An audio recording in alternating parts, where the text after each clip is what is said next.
Hello everyone, my name is Ekta Gupta and today we are going to discuss a very important topic that is writ. अब आप सभी को पता है कि जो supreme Court and high court दोनों के पास पावर होती है रिट इशू करने की। तो रिट बेसिकली क्या होता है, एक फॉर्मल रिटन ऑर्डर होता है जो कि कोर्ट इशू करते हैं, जिसकी मदद से वो सामने वाले पर्सन को या अथॉरिटी को ये ऑर्डर देते हैं कि आप एक पर्टिकुलर एक्ट जो है वो परफॉर्म करिए या फिर आप उस पर्टिकुलर एक्ट को परफॉर्म करने से अपने आप को रोकिए, रिफ्रेन करें। अब क्या होता है कि बहुत लोगों को ये कन्फ्यूजन होती है या जब भी हमसे ये क्वेश्चन पूछा जाता है ना कि सुप्रीम कोर्ट की रिट जुरिसडिक्शन ज़्यादा ब्रॉड होती है या फिर हाई कोर्ट की। हम लोग बोल देते हैं सुप्रीम कोर्ट की, बट एक्चुअली हाई कोर्ट की जो रिट जुरिसडिक्शन है वो ज़्यादा ब्रॉड होती है। ऐसा इसलिए क्योंकि अगर आपके कोई भी फंडामेंटल राइट्स वायलेट होते हैं ना, तो सुप्रीम कोर्ट रिट इशू कर सकते हैं अंडर आर्टिकल 32। हाई कोर्ट भी इशू कर सकते हैं अंडर आर्टिकल 226। बट मान लीजिए अगर आपका कोई लीगल राइट को इन्फोर्स करवाना है ना, तो उस पर्पस के लिए जो रिट इशू करता है वो हाई कोर्ट ही इशू कर सकता है, सुप्रीम कोर्ट नहीं इशू करता। इसलिए हम बोलते हैं कि अगर हम सिर्फ रिट जुरिसडिक्शन के पर्सपेक्टिव से बात करें तो हाई कोर्ट की जो रिट जुरिसडिक्शन है वो ब्रॉडर है as compare to that of the supreme. तो ये हमेशा याद रखिएगा अगर आपसे कोई पूछता है तो। अब जो रिट्स होती है ना वो अलग अलग टाइप की होती है। आर्टिकल 32 एंड आर्टिकल 226 में भी बोला गया है कि ये 5 प्रकार की रिट होती है, जिसमें से पहले होती है हेबियस कॉर्पस। आप सबने सुना होगा हेबियस कॉर्पस का मतलब होता है to have the body. To have the body का मतलब है कि जो कोर्ट है उसके सामने जो है वो पर्सन को लाया जाए।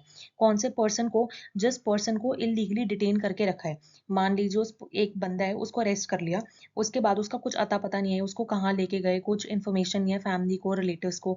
या फिर ऐसा आपको पता है एक प्रावधान होता है कि अगर किसी भी बंदे को आपने अरेस्ट किया है तो within 24 hours you have to produce him और हर बिफोर द मैजिस्ट्रेट। अब ये मैं जनरली बता रही हूँ कि ऐसा जैसे 24 आवर्स के अंदर आपको प्रोड्यूस करना होता है। तो फिर अगर उस बंदे को प्रोड्यूस ही नहीं किया गया, अब फैमिली रिलेटिव्स वगैरह को भी नहीं पता कि वो कहाँ है कहाँ नहीं है, और ये है कि उसे इलीगली अरेस्ट कर लिया गया है, तो क्या होगा, जो कोर्ट है ना वो ये हेबियस कॉर्पस की रिट इशू करते हैं ताकि जो जिस भी बंदे को आपने इलीगली डिटेन करके रखा गया है उसको सामने लाओ, कोर्ट के प्रोड्यूस करो। और तब कोर्ट डिसाइड करेगी कि क्या ये जो डिटेंशन या जो जिस ऑर्डर के अंदर आपने इसको डिटेन किया है वो लीगल है या इलीगल। और यदि वो ऑर्डर इलीगल दिखाया जाता है कि ये ऑर्डर जो है वो इलीगली इशू किया गया है, इलीगल है, तो वो जो जिस बंदे को आपने रिटेन किया होता है उसको आपको इमीडिएटली रिलीज करना होता है। नेक्स्ट है कि ये जो हेबियस कॉर्पस की जो रिट है वो कौन कौन फाइल कर सकते हैं।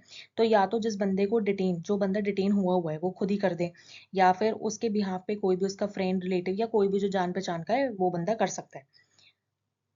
Now the next important point is the writ is issued when. कब कब ये रिट इशू हो सकती है? A person is detain without a lawful reason. कोई भी उसने कोई भी लॉ नहीं ब्रेक किया या फिर कुछ भी ऐसा नहीं किया उसने, तब भी आपने उसको डिटेन करके रखा है विदाउट एनी लॉफुल रीजन, तो उस केस में हो सकती है। या फिर due procedure of law has not been followed in the arrest. जैसे हमने सीआरपीसी और बीएनएसएस में भी होता है ना, जैसे कि अगर किसी को भी अरेस्ट करो तो you have to inform him about the grounds of arrest. फिर उसके फैमिली या उसके जो भी रिलेटिव फ्रेंड्स वगैरह है ये भी बताना है कि उसको कहाँ लेकर जा रहे हैं।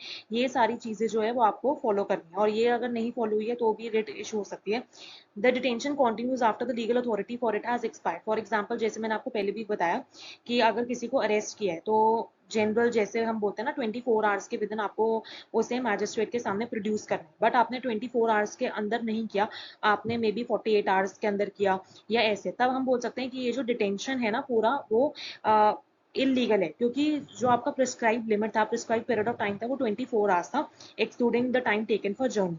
बट उसके बाद अगर उससे ज्यादा आप किसी को डिटेन कर रहे हो तो वो लॉफुल तो नहीं है। Then the writ is generally issued against public authorities. जो पब्लिक अथॉरिटीज में चाहे पुलिस आ गई, गवर्नमेंट आ गई, और प्राइवेट इंडिविजुअल्स के अगेंस्ट भी हम इस रिट को इशू कर सकते हैं, प्रोवाइडेड कि जो प्राइवेट इंडिविजुअल उसने अनलॉफुली किसी को कन्फाइन कर रखा है। अब मैंने इफेक्ट आपको पहले ही बता दिया था कि जो कोर्ट है वो सामने वाले बंदे को, मतलब जिसको डिटेन कर रखा है उसको बुलाएगा और ये देखेगा कि ये जो डिटेंशन है वो लॉफुल है या अनलॉफुल है, और अगर अनलॉफुल पाता है उस डिटेंशन को तो फिर ये कोर्ट ऑर्डर दे सकती है कि इमीडिएटली आप उस बंदे को रिलीज करो। अब ये जो है रिट कब कब इशू नहीं होगी? If the person is detain under a lawful court order. अगर जो कोर्ट है उसने खुद ने ऑर्डर दिया है कि इस बंदे को डिटेन करना है तो फिर ये रिट इशू नहीं होगी। If the detention is under preventive detention laws and proper procedure has been followed. अब आपको पता है कि हमारे अलग अलग प्रिवेंटिव डिटेंशन लॉज होते हैं, जिसमें शायद से हम बोल सकते हैं कि इस बंदे को डिटेन करना इंपॉर्टेंट है to prevent any further crimes, या मतलब कोई भी क्राइम कमिट करने से उसे हमें रोकना है या हमें उस पर शक है, इसलिए हमने उसको डिटेन कर सकते हैं। तो अगर प्रिवेंटिव डिटेंशन लॉज के अंदर किसी बंदे को हमने डिटेन करने के ऑर्डर दी है तो फिर उस केस में रिट इशू नहीं हो सकती। If the person is outside Indian jurisdiction, अब मान लो कि इंडिया से बाहर कोई बंदा डिटेन है, तो हम इंडियन कोर्ट जो है ना वो रिट ऑफ हेवियस कॉर्पस नहीं इशू कर सकते कि उस बंदे को बाहर की जुरिस्डिक्शन से इंडिया के कोर्ट के सामने लाओ। अब इसके एक लैंडमार्क केस है एडीएम जबलपुर वर्सेस शिवकांत शुक्ला। तो अब क्या हुआ कि जो Indira Gandhi the then prime minister, उन्होंने नेशनल इमरजेंसी डिक्लेयर कर दी। और अब क्या हुआ, जो ऑपोजिशन पार्टी के जो लीडर्स है उन्हें अरेस्ट करना और डिटेंशन जो है वो चालू हो गई अंडर द नीस एक्ट, यानी कि maintenance of internal security act 1971। और इसमें क्या हुआ कि अंडर आर्टिकल 359 क्लॉज 1, जो कि इमरजेंसी के टाइम पे लागू होता है, उसमें क्या था कि अब आपके जो फंडामेंटल राइट्स है ना वो सस्पेंड हो गए हैं, और इसलिए आपका कोई भी राइट नहीं बनता कि आप कोर्ट भी जा पाए for the purpose of enforcing those fundamental rights.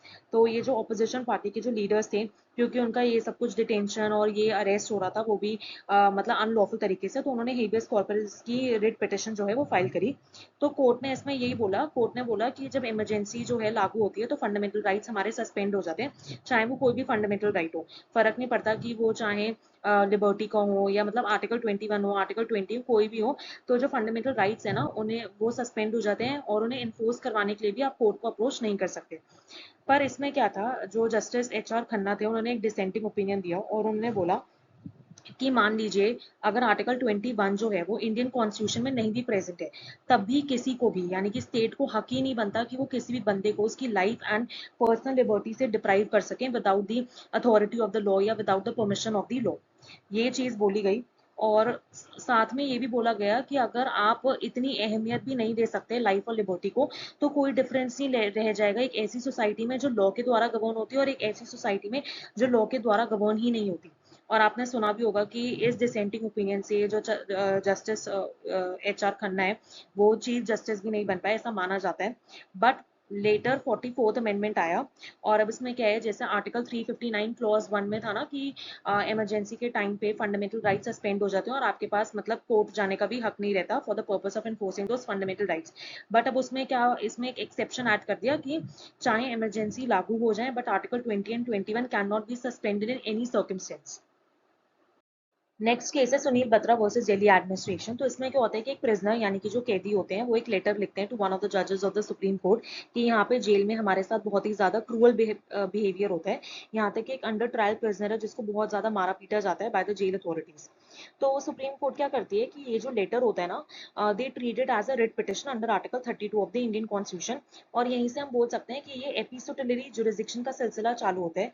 एपिसोडलरी jurisdiction का मतलब होता है कि जब कोर्ट्स है ना, जो किसी न्यूज आर्टिकल हो गया, न्यूज़पेपर में कोई आर्टिकल छपा या किसी भी लेटर को ट्रीट करते हैं as a writ petition to address the issues in larger public interest.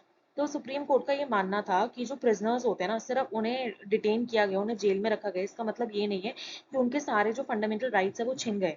माना कि कुछ जो फंडामेंटल राइट्स है वो अब लागू नहीं हो सकते क्योंकि अब वो इम्प्रेजेंट है। बट फिर भी जैसे हम बोलते हैं ना कि एक बेसिक ह्यूमन डिग्निटी तो एटलीस्ट सबकी मेंटेन करनी चाहिए, एक basic respect, basic human dignity सबके पास होनी ही चाहिए। You can not subject them to barbaric treatment, cruel treatment, ऐसा नहीं हो सकता।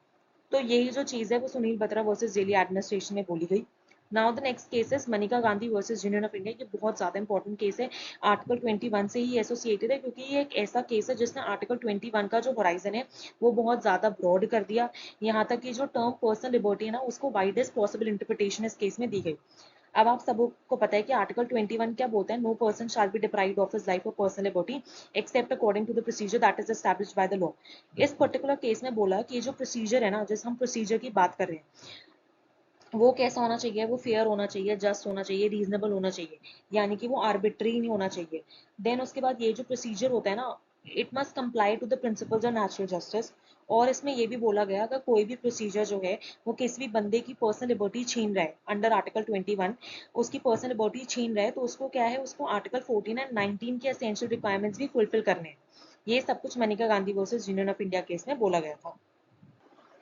Next is mandamus. तो अब ये मैंडमस जो है वो क्या होता है, इसका लिटरल मीनिंग होता है वी कमांड। वी कमांड यानी कि जो कोर्ट है वो ऑर्डर दे रहे हैं, किस चीज को ऑर्डर दे रहा है कि कोई भी मान लो एक पब्लिक ऑफिशियल है जो अपनी ड्यूटीज परफॉर्म नहीं कर रहा, जो कि उसके ऊपर इम्पोज की गई है लॉ के द्वारा। तो जो कोर्ट है वो उसको ऑर्डर दे रहा है, उस पब्लिक ऑफिशियल को, उस पब्लिक अथॉरिटी को ऑर्डर दे रहे हैं कि आपके ऊपर जो लॉ ने ड्यूटी इम्पोज करी है ना, आप उसे परफॉर्म करिए, क्योंकि वो आप अंडर द ऑब्लिगेशन है उस ड्यूटी को परफॉर्म करने के लिए। अब इसमें नेक्स्ट पॉइंट क्या होता है कि कौन फाइल कर सकता है। ऑफ कोर्स एनी सिटीजन, कोई भी जो सिटीजन है जो मतलब परेशान है कि ये पब्लिक ऑफिशियल या ये पब्लिक अथॉरिटी अपनी जो ड्यूटी है, लीगल ड्यूटी को परफॉर्म नहीं कर रहे, तो वो जो है वो हाई कोर्ट या सुप्रीम कोर्ट के पास जा सकते हैं।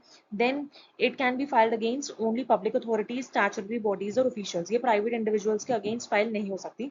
पर मैंने आपको हेबियस कॉर्पस में बताया था कि वो प्राइवेट इंडिविजुअल के अगेंस्ट भी इशू की जा सकती है, अगर प्राइवेट इंडिविजुअल जो है वो किसी को इलीगली अनलॉफुली कन्फाइन कर रहा है। Next is when does the court issue this writ. तो कब कब जो कोर्ट है वो रिट ऑफ मैंडेमस इशू कर सकते हैं, जब ये जो पब्लिक अथॉरिटी होती है ना वो मना कर देती है, या फिर वो निग्लेक्ट करती है, यानी कि वो मतलब कि ध्यान ही नहीं देती, या फिर है ना वो अपनी जो ड्यूटी है वही नहीं परफॉर्म करती, और वो एक ऐसी ड्यूटी है जो कि क्या है, उसके ऊपर लॉ द्वारा इम्पोज है। Then next point is the duty is mandatory and not discretionary. ये जो ड्यूटी है ना जो पब्लिक अथॉरिटी को परफॉर्म करनी है, वो कंपल्सरी ड्यूटी होनी चाहिए। वो एक ऐसी ड्यूटी नहीं है कि ठीक है अथॉरिटी अगर परफॉर्म करती है तो भी चल जाएगा, नहीं करती तो भी चल जाएगा। Then next point is the applicant must have a legal right to compel the authority to act. जो एप्लीकेंट है ना उसके पास एक पर्सनल डायरेक्ट लीगल राइट होना चाहिए सामने वाली अथॉरिटी को कंपेल करने के लिए कि भाई आपकी ये ड्यूटी है मेरे प्रति, तो ये आपको परफॉर्म करनी है। इसको एक छोटे से एग्जांपल के साथ अगर हम समझें, तो जैसे मान लीजिए आप एक स्टूडेंट है, आपने सारे एग्जाम्स अपने पास कर ली और जो भी एलिजिबिलिटी क्राइटेरिया था वो भी फुलफिल कर लिया। अब आपके पास एक लीगल राइट है कि आप जो यूनिवर्सिटी है उसे बोल सकें कि भाई मेरी डिग्री आप दो, और यूनिवर्सिटी की ड्यूटी बनती है कि वो आपको डिग्री दें प्रोवाइडेड कि आपने सब कुछ क्राइटेरिया वगैरह फुलफिल कर लिया, एग्जाम्स वगैरह पास कर लिए। अब अगर जो यूनिवर्सिटी है अगर वो आपकी डिग्री रोक के बैठ जाती है डिस्पाइट ऑफ कि आपने सब कुछ क्राइटेरिया फुलफिल कर लिया है, तो आपके पास एक पर्सनल लीगल राइट है ये यूनिवर्सिटी को कंपेल करने के लिए कि आपका ड्यूटी है कि आप मुझे डिग्री दो, मैंने सब कुछ क्राइटेरिया फुलफिल कर लिया, तो ये आपके ऊपर ऑब्लिगेशन है, आपको अपनी ड्यूटी परफॉर्म करनी है। Next is when is the court not in favour of issuing it. कब कब जो कोर्ट है उसको लगता है कि नहीं हमें ये नहीं इशू करनी चाहिए ये वाली writ ऑफ मैंडेमस, जब ये जो ड्यूटी होती है वो मैंडेटरी नहीं होती, वो डिस्क्रेशनरी होती है। जब if there is another legal remedy available like an appeal और स्टैट्यूटरी प्रोसेस। अब इसका क्या मतलब है कि मान लीजिए आपके प्रति एक पब्लिक अथॉरिटी की कंपलसरी या मैंडेटरी ड्यूटी होती है, और वो जो पब्लिक अथॉरिटी है ना वो ड्यूटी नहीं परफॉर्म करती। अब आपके पास ये एक रेमेडी है कि भले ही उस पब्लिक अथॉरिटी ने अपनी ड्यूटी नहीं परफॉर्म करी, तो आप क्या कर सकते हैं, आप एक सुपीरियर ऑफिसर को या सुपीरियर ऑफिस जो भी उससे ऊपर है उसके पास आप जा सकते हैं अपील लेके कि भाई ये अथॉरिटी इसने मेरा काम नहीं किया, इसने अपनी जो ड्यूटी है मेरे प्रति वो फुलफिल नहीं करी। अगर आपके पास ये ऐसी रेमेडी है तो पहले आप इसे एग्जॉस्ट करें, उसके बाद अगर आप डिससैटिस्फाइड है तो कोर्ट के पास जाएं। अगर आपके पास ये रेमेडी है तो इसे बिना एग्जॉस्ट किए आप कोर्ट के पास डायरेक्टली ना जाए, पहले जो भी आपके पास ग्राउंड लेवल पे जो भी लीगल रेमेडीज अवेलेबल है आप उसे एग्जॉस्ट करिए सब कुछ, फिर उसके बाद अगर आपका फिर भी काम नहीं बनता, आप डिससैटिस्फाइड है, आप तब भी एग्रीव्ड है, तब आप कोर्ट के पास जाएंगे कि कोर्ट जो है वो रिट ऑफ मैंडेमस इशू करे। It can not be issue. अच्छा हाँ, और इसमें एक और केस है ये Vijay Mehta versus state of Rajasthan which is related to this only, कि if the duty is discretionary and depends upon authorities choice. इस केस में क्या हुआ, जो पिटिशनर होता है ना उसने देखा कि जो राजस्थान के अलग अलग डिस्ट्रिक्ट्स हैं वहाँ पे बहुत ज़्यादा बाढ़ की दिक्कत होती है, तो वो कोर्ट के पास जाते हैं कि जो कोर्ट है वो रिट ऑफ मैंडेमस इशू करे अगेंस्ट द स्टेट गवर्नमेंट, ताकि जो स्टेट गवर्नमेंट है ना वो एक कमीशन बनाए फॉर द पर्पस ऑफ की इंक्वायरी करने के लिए कि भाई ये फ्लडिंग के क्या कॉजेज है क्या कॉन्सिक्वेंसेज है, ये सब कुछ करने के लिए। तो कोर्ट इसमें क्या देखते हैं, कोर्ट ये बोलते हैं पहली बात तो कि जो स्टेट गवर्नमेंट है ना उसके ऊपर ऐसी कोई मैंडेटरी या एज सच कोई स्टैट्यूटरी ऑब्लिगेशन नहीं है कि वो कमीशन बनाए। देन उसके बाद सेकंड पॉइंट को ऑब्जर्व करते हैं कि ये जो स्टेट गवर्नमेंट है ना वो उसकी डिस्क्रेशनरी ड्यूटी है, उसके ऊपर ना किसी स्टैट्यूट ने एक ड्यूटी इम्पोज की, ना उसके ऊपर कोई ऐसी मैंडेटरी ड्यूटी है। अगर वो चाहे तो वो कमीशन बना सकता है, अगर वो नहीं चाहे तो वो नहीं कमीशन बनाएगा, उसके ऊपर एज सच कोई भी ड्यूटी किसी भी एक्ट ने या किसी भी चीज ने इम्पोज करी ही नहीं है। और थर्ड कोर्ट ने बोला कि ये वाला जो पॉइंट था ना कि हमें नहीं लगता आपके पास एक डायरेक्ट या पर्सनल लीगल राइट है कि आप स्टेट गवर्नमेंट को कंपेल कर सकें वो जो उनके पास वो जो ड्यूटी है वो आपके प्रति परफॉर्म करें, क्योंकि वो एक तो ड्यूटी वो मैंडेटरी तो है ही नहीं ना। सबसे पहले इंपॉर्टेंट तो यही होता है कि वो जो एक जो ड्यूटी है जिसको आप बोल रहे हैं कि सामने वाली अथॉरिटी परफॉर्म करे वो मैंडेटरी होनी चाहिए। बट जब ड्यूटी डिस्क्रेशनरी है, वो जो ड्यूटी वो ऐसी है जो किसी स्टैट्यूट ने इम्पोज ही नहीं करी, तो आप हम कैसे कह सकते हैं कि आपके पास एक पर्सनल लीगल राइट है कि आप कंपेल कर सको सामने वाली अथॉरिटी को कि मेरे प्रति आप वो ड्यूटी निभाएं। तो ये केस था।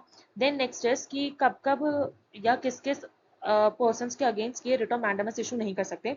तो first is against the president और द गवर्नर। जैसा हमें पता है कि आर्टिकल 361 के अंडर क्या होता है कि अगर प्रेसिडेंट और गवर्नर अपनी कोई भी चीज करते हैं, कोई भी एक्ट करते हैं in the performance of the official duties, official function, तो उनके अगेंस्ट कोई भी लीगल प्रोसीडिंग्स नहीं हो सकती। तो एक केस है CG Govindan versus state of Gujarat. इसमें क्या होता है, आर्टिकल 229 के अंडर जो chief justice of high court होते हैं ना, वो रिस्पॉन्सिबल होते हैं जो जो भी मतलब ऑफिसर्स या जजेस जो हाई कोर्ट में काम कर रहे होते हैं उनकी सैलरी वगैरह डिसाइड करने के लिए। लेकिन जो chief justice of high court जो भी डिसीजन लेते हैं रिगार्डिंग ये सैलरी, वो जो है उसको गवर्नर की अप्रूवल चाहिए होती है। तो जो गवर्नर है वो या तो हाँ बोल सकते हैं या फिर वो रिजेक्ट कर सकते हैं डिपेंडिंग अपॉन पब्लिक इंटरेस्ट। तो अब क्या होता है, ये जो ऑफिसर्स होते हैं ना वो कोर्ट जाते हैं और बोलते हैं कि कोर्ट को कि आप एक रिट ऑफ मैंडेमस जो है वो इशू करो अगेंस्ट द गवर्नर, ताकि जो गवर्नर है ना वो जो उन्होंने जो ऑफिसर्स ने सैलरी फिक्सेशन की जो डिमांड्स रखी है वो अप्रूव कर दें। अब इसमें क्या होता है, जो कोर्ट है उसका मानना क्या है या वो क्या कहता है, वो बोलता है कोर्ट कि ये जो मैंडेमस है ना वो सिर्फ तभी इशू हो सकती है जब जो अथॉरिटी है उसकी ड्यूटी मैंडेटरी हो और डिस्क्रेशनरी ना हो। लेकिन यहाँ पे गवर्नर क्या है, जो अगर जो chief justice of high court है वो अपना जो भी डिसीजन लेते हैं रिगार्डिंग जो सैलरी होती है ऑफिसर्स की, तो जो गवर्नर है उनका डिस्क्रेशन होता है कि या तो वो जो decision of the chief justice of high court वो उसको अप्रूव कर दें या फिर रिजेक्ट कर दें। तो अगर यहाँ पे जो गवर्नर है वो रिजेक्ट भी करते हैं तो वो इनकी एक डिस्क्रेशनरी चीज है, वो उनके ऊपर कोई भी मैंडेटरी ड्यूटी नहीं है कि नहीं उन्हें अप्रूव ही करनी है। वो जो उनकी ड्यूटी है बस ये है कि उन्हें देखना है कि क्या उन्हें अप्रूव करना है या फिर उन्हें रिजेक्ट करना है। और इस केस में अगर उन्होंने रिजेक्ट किया है तो जो कोर्ट है एज अ कोर्ट हमारे ऊपर, हमने उन्हें कंपेल नहीं कर सकते कि आप अपनी ये जो है कि आपको अप्रूव ही करनी है ये सैलरी फिक्सेशन की जो डिमांड्स आगे रखी है officers. Next is to enforce private contracts and tortious liability of public servants. अब मान लीजिए कि ये जो पब्लिक सर्वेंट्स है ना वो किसी एक कॉन्ट्रैक्ट में एंटर हुए, मान लो कि मेरे साथ ही कॉन्ट्रैक्ट में एंटर हुए कि वो अपनी कुछ सर्विसेज प्रोवाइड करेंगे या इनफैक्ट मतलब कोई भी कॉन्ट्रैक्ट में एंटर हुए। ठीक है, तो अब मान लीजिए कि जो पब्लिक सर्वेंट है अगर वो कॉन्ट्रैक्ट वो फुलफिल नहीं करते तो मैं कोर्ट के पास रिट ऑफ मैंडेमस नहीं जाके फाइल करूंगी। क्यों? क्योंकि ये जो है ना ये एक ऐसा कॉन्ट्रैक्ट है जो दो पार्टीज के बीच में हुआ है, तो it is a private contract. तो हम हमारे पास बहुत सारी सिविल रेमेडीज भी है या सिविल सूट फाइल कर सकते हैं, लेकिन रिट ऑफ मैंडेमस में नहीं जाएंगे। देन ऐसी सिंपल टोटियस लाइबिलिटी भी होती है कि मान लीजिए ये जो है पब्लिक सर्वेंट उन्होंने कोई भी हार्म जो है या कोई भी डैमेज जो है या नेग्लिजेंस ये सब कुछ किया, तो हम मैंडेमस जो है उसको रिवोक नहीं करेंगे कि हमने जाके लगा दी कि रिट ऑफ मैंडेमस इशू करें कोर्ट। ये सब जो चीजें हैं वो एक सिविल सूट के साथ भी सॉल्व हो सकती है। तो इसको एक एग्जाम्पल के साथ अगर समझें तो ये है सुगन मल वर्सेस स्टेट ऑफ एमपी। तो इस केस में क्या होता है कि जो सुगन मल होता है ना वो एक बिजनेसमैन होता है और उसने ना कुछ टैक्सेस जो है वो पे करे होते हैं to the state of Madhya Pradesh. बाद में उसको जाके पता चलता है कि ये जो टैक्सेस होते हैं ना वो मतलब गलत तरीके से कलेक्ट हुए होते हैं by the state of Madhya Pradesh. तो जो सुगन मल है वो कोर्ट के पास जाता है और बोलता है कि ना रिट ऑफ मैंडेमस आप इशू करिए अगेंस्ट द स्टेट, ताकि उन्हें हम कंपेल कर सकें कि वो मेरे जो पैसे हैं जो उन्होंने रॉन्गली कलेक्ट किए हैं वो वापस करें। तो कोर्ट इसमें क्या बोलता है कि हम जो है मैंडेमस की रिट इशू नहीं कर सकते, क्योंकि यहाँ पे क्या है, यहाँ पे पैसों का मामला है, यहाँ पे कोई ड्यूटी, यहाँ पे कोई पब्लिक ड्यूटी का मामला नहीं है। आपको क्या वापस चाहिए? आपको चाहिए कि जो भी जो स्टेट ऑफ मध्य प्रदेश आपको मनी ओ करती है वो आपको रिटर्न चाहिए, लेकिन यहाँ पे कोई पब्लिक ड्यूटी तो इन्वॉल्व नहीं है। तो ये जो भी मामला है ना मनी से रिलेटेड वो आप एक सिविल सूट करके भी सुलझा सकते हैं। उसके लिए कोई मैंडेमस वगैरह इशू करने की जरूरत नहीं, क्योंकि मैंडेमस कब इशू हो सकती है, मैंने आपको पहले बताया था कि एक ड्यूटी जो है वो पब्लिक अथॉरिटी परफॉर्म नहीं कर रही, बट यहाँ पे आज सच कोई ड्यूटी थोड़ी है, यहाँ पे तो स्टेट ऑफ मध्य प्रदेश है जो अथॉरिटी उन्होंने कुछ पैसे ओ कर रखे हैं टू सुगन मल। तो ये जो चीज है वो सिविल रेमेडीज और सिविल सूट से भी तो सुलझाई जा सकती है ना, इसके लिए जरूरी थोड़ी हम writ of mandamus he issue करें। तो ये चीज को ये भी ऑब्जर्व किया, जो रिट्स है वो एक्स्ट्रा ऑर्डनरी पावर्स है। हम उसको ऐसा नहीं ले सकते कि ठीक है जो सिविल रेमेडीज है उसका वो सब्सिट्यूट हम उसे नहीं मान सकते। अगर कोई चीज सिविल रेमेडी से निपटाई जा सकती है तो उसको वहीं पे निपटाए ना। यहाँ पे जहाँ पे स्टैट्यूटरी ड्यूटी की बात आती है वहां पे हम देखेंगे कि जो मैंडेमस है वो एप्लीकेबल होगी या नहीं। अगेंस्ट प्राइवेट पर्सन इशू नहीं हो सकती, वो आप रीजन पढ़ लीजिएगा, ये हमने केस वैसे भी बहुत बार पढ़ा हुआ है, Ajay Hasia versus Khalid Mujeeb. Then for property disputes between private parties, तो ये भी वही हो गया कि इसमें कोई एज सच स्टैच्यूटरी ड्यूटी की बात तो नहीं आती। Then there is undue delay, अगर आप खुद ही अपने राइट्स के बारे में अवेयर नहीं हो और आपने मतलब इतनी ज्यादा अनड्यू डिले की बात की है कि मतलब हद से ज्यादा ही आपने जो है अपने खुद के राइट्स एनफोर्स करवाने में और रिट पिटिशन फाइल करने में इतनी देरी लगा दी, तो जो कोर्ट है वो भी अलाउ नहीं करेगा ये ऐसी रिट पिटिशन। बट वही है कि कोर्ट जो है वो देखेगा कि कहीं रीजनेबल डिले तो नहीं था, या ऐसे सारे फैक्टर्स जो है वो कंसिडर होंगे। Next point is to direct amendment of statutes और रेगुलेशंस रूल। अब ये जो मैंडमस होती है ना, रिट ऑफ मैंडमस, उसका काम क्या होता है कि वो कंपेल कर सकती है, वो बोल सकती है, वो कमांड कर सकती है किसी भी अथॉरिटी को कि आप अपनी पब्लिक ड्यूटी, अपनी स्टैट्यूटरी ड्यूटी निभाओ। लेकिन वो उस अथॉरिटी को ये नहीं बोल सकती कि आप जो है इन पर्टिकुलर लॉ में या इन पर्टिकुलर रूल में चेंजेस लाओ। ये जो है ये मैंडमस का काम बिल्कुल भी नहीं है। तो ये हमें केस के द्वारा समझ सकते हैं, vice chancellor Utkal university versus Ghosh. तो इसमें क्या होता है, जो स्टूडेंट्स होते हैं ना वो रिट ऑफ मैंडमस के लिए जाते हैं कोर्ट के पास इशू करने के लिए अगेंस्ट द वाइस चांसलर, ये बोलने के लिए कि जो वाइस चांसलर है ना, हमें उन्हें कंपेल करना है कि वो जो हमारे एमबीबीएस एग्जाम्स हुए थे उनके रिजल्ट्स पब्लिश करें। बट हुआ क्या था कि एक एग्जाम था एनाटमी का, उसका पेपर है ना लीक हो गया था। तो जो यूनिवर्सिटी है उन्होंने रिजल्ट्स रोक दिए और उन्होंने बोला कि पहले री एग्जामिनेशन होगा, उसके बाद ही जो रिजल्ट्स है वो पब्लिश हो सकते हैं। तो अभी इसमें कोर्ट ने क्या बोला कि ये जो रिट ऑफ मैंडमस होती है ना, उससे हम कंपेल कर सकते हैं कि कोई भी अपनी जो ड्यूटी है वो निभाए। लेकिन यहाँ पे क्या था कि अलग सिचुएशन अराइज हुई जो जहाँ पे ये जो पेपर है ना अनाटमी का वो लीक हो गया। तो इसलिए rules and regulations of the university ये बोलते हैं कि पहले आप री एग्जामिनेशन कंडक्ट करवाएंगे, उसके बाद ही आप रिजल्ट पब्लिश कर सकते हैं। तो इसलिए ये जो एमबीबीएस रिजल्ट पब्लिश करने की बात होती है ना, वो भी मैंडेटरी ड्यूटी नहीं है, क्योंकि एक पेपर लीक की सिचुएशन अराइज हुई जो according to university rules and regulations ये बोलती है कि ऐसी सिचुएशन में जब पेपर लीक हो जाता है तो आपको पहले री एग्जामिनेशन करवाना है, उसके बाद you have to publish the results. इसलिए जो रिट ऑफ मैंडमस है ना, वो यूज नहीं हो सकती कि आप किसी भी लेजिस्लेचर को या किसी भी अथॉरिटी को कंपेल करें कि नहीं अपना जो रूल्स एंड रेगुलेशंस है ना वो आप चेंज करो। सिर्फ हम एक जो ड्यूटी है वो इन्फोर्स करवा सकते हैं, बाकी ये जो लॉज या रूल्स है वो हम चेंज नहीं करवा सकते। Next is prohibition. प्रोहिबिशन का मतलब होता है टू फोरबिड, यानी कि किसी को मना करना, किसी को रोकना। तो इसमें क्या होता है कि एक जो हायर कोर्ट होता है, I am talking about higher court not high court. तो एक हायर कोर्ट जो होता है ना वो एक ऑर्डर इशू कर सकता है अपने से नीचे कोर्ट को, अपने से मतलब लोअर कोर्ट को या ट्रिब्यूनल अथॉरिटी को, ये बोलने के लिए कि भाई ऐसा काम मत करो, ऐसा एक्ट मत करो, क्योंकि आपके पास लीगल पावर या लीगल कैपेसिटी नहीं है वो एक्ट परफॉर्म करने की। तो मतलब वो क्या है, जो हायर कोर्ट है ना वो अपने से लोअर कोर्ट, जो लोअर अथॉरिटी है, अपने से लोअर अथॉरिटी या ट्रिब्यूनल को रोकने की कोशिश कर रहे हैं कि आप ये एक्ट मत परफॉर्म करो, क्योंकि ये outside the scope of your legal powers, legal authority है। तो बाकी मेन पर्पस एंड किसके अगेंस्ट फाइल इशू हो सकती है, कब इशू हो सकती है, ये सब कुछ मतलब एक ही चीज है, एक ही बात को घुमा फिरा के बोला गया है। बहुत सिंपल लैंग्वेज में एक बार पढ़ोगे तो मैं गारंटी देती हूँ समझ में आ जाएगी। Then the case is Brij Khandelwal versus union of India. इस केस में क्या होता है, जो पिटिशनर होता है वो दिल्ली हाई कोर्ट के पास जाता है और बोलता है आप है ना ये रिट ऑफ प्रोहिबिशन इशू करो अगेंस्ट द सेंट्रल गवर्नमेंट, क्योंकि सेंट्रल गवर्नमेंट एक बाउंड्री डिस्प्यूट एग्रीमेंट में एंटर हो रही है श्रीलंका के साथ। तो जो कोर्ट बोलता है वो बोलता है कि हम ये रिट नहीं इशू कर सकते, क्योंकि जो गवर्नमेंट है वो तो अपना एग्जीक्यूटिव या एडमिनिस्ट्रेटिव ड्यूटीज परफॉर्म कर रही है। हम ये रिट किसके अगेंस्ट इशू कर सकते हैं, लोअर कोर्ट्स, ट्रिब्यूनल्स या क्वाज़ी जुडिशियल बॉडीज, जो कि जब वो कोई ऐसा एक्ट परफॉर्म करती है जो उनके लीगल पावर्स के विद इन नहीं है। बट यहाँ पे जो गवर्नमेंट है वो अपने एग्जीक्यूटिव या एडमिनिस्ट्रेटिव ड्यूटीज परफॉर्म कर रही है जो उसकी पावर के अंडर है। ये जो है पहले क्या होता था कि ये जो रेट ऑफ प्रोहिबिशन है ना वो सिर्फ मेनली किसके अगेंस्ट इशू की जाती थी, चाहे लोअर कोर्ट्स हो गया, ट्रिब्यूनल्स हो गया, क्वाज़ी जुडिशियल बॉडीज के अगेंस्ट ही मेनली इशू की जाती थी। लेकिन अब इसका थोड़ा सा स्कोप बढ़ाया गया और ये ना एडमिनिस्ट्रेटिव एक्शंस पे भी जो है अप्लाई होती है, लेकिन सिर्फ तब जब जो अथॉरिटी है ना वो अपनी मतलब लीगल पावर के बियॉन्ड जाने की कोशिश करती है, सिर्फ तभी, वरना नहीं अप्लाई होती है। Next is writ of certiorari. तो इसमें क्या होता है, रिट ऑफ सर्चोरी में बेसिकली जो हायर कोर्ट होता है, I am talking about higher court and not high court. जो हायर कोर्ट होता है ना वो एक जुडिशियल ऑर्डर इशू कर सकता है अपने से लोअर कोर्ट को, ट्रिब्यूनल अथॉरिटी के लिए कि आप है ना काम करिए, कुछ जो रिकॉर्ड है या फिर जो केस है वो मेरे पास भेजिए ताकि मैं एग्जामिन कर सकूं, रिव्यू ले सकूं, रिव्यू कर सकूं कि उस पर्टिकुलर केस में आपने जो ऑर्डर दिया क्या वो सही भी है या गलत है। तो इसके लिए हम बोलते हैं कि ये रिट ऑफ सर्चोरी है। Then it can be filed by, अगर कोई भी बंदा बंदा जो है, अगर जो लोअर कोर्ट ट्रिब्यूनल की अथॉरिटी ने कोई भी ऐसा एक्ट किया या कोई भी ऐसा ऑर्डर पास किया जो उनको सही नहीं लगता, तो फिर वो क्या है, वो हायर कोर्ट के पास रिट ऑफ सर्चरी जो है वो इंस्टीट्यूट वो जा सकते हैं। देन उसके बाद किसके अगेंस्ट ये इशू कर सकते हैं, लोअर कोर्ट ट्रिब्यूनल्स और quasi judicial bodies acting beyond jurisdiction of violating legal principles.